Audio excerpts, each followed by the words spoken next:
আসসালামু আলাইকুম। বঙ্গ জননী টেলিভিশনের পক্ষ থেকে সবাইকে স্বাগতম। আপনাদের সাথে আছি আমি মোসাম্মত ও মিম আক্তার।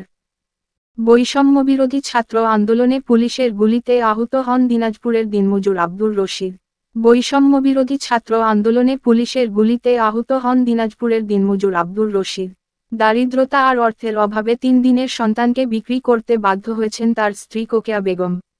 সোমবার 9 সেপ্টেম্বর রাতে বিষয়টি জানতে পেরে আব্দুর রশিদের চিকিৎসার জন্য জেলা সমাজসেবা অধিদপ্তর, হাসপাতাল কর্তৃপক্ষ, বৈষম্যবিরোধী ছাত্র আন্দোলনের সমন্বয়ক এবং জেলা প্রশাসন থেকে আর্থিক সহায়তা দেওয়া হয়েছে। জানা গেছে, এদিন রাতের দিনাজপুরের জেলা প্রশাসক শাকিল আহমেদ টিম পাঠিয়ে শিশুটিকে ফিরিয়ে এনে মায়ের কোলে দিয়েছেন।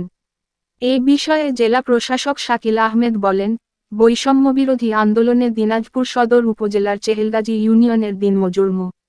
আব্দুর রশিদ গুলিবিদ্ধ হয়েছিলেন। তলপেটে গুলিবিদ্ধ হয়ে গুরুতর আহতাবস্থায় গত 8 আগস্ট তিনি Dinajpur M Abdur Rahim medical college হাসপাতালে ভর্তি হন। এদিকে তার গর্ভবতী স্ত্রী দিনাজপুর জেনারেল হাসপাতালে 4 আগস্ট থেকে চিকিৎসাধীন ছিলেন। এরপর 9 আগস্ট তিনি মেয়ে সন্তানের জন্ম দেন।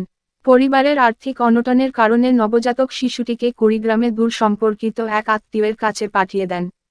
দত্তক গ্রহণকারী ব্যক্তি আহত মোহাম্মদ আব্দুর রশিদের চিকিৎসার জন্য 25,000 টাকা দেন।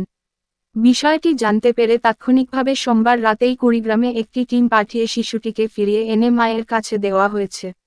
নবজাতকের মা কোকেয়া বেগম বলেন, 4 আগস্ট আন্দোলনে আমার স্বামীর গুলি লাগে।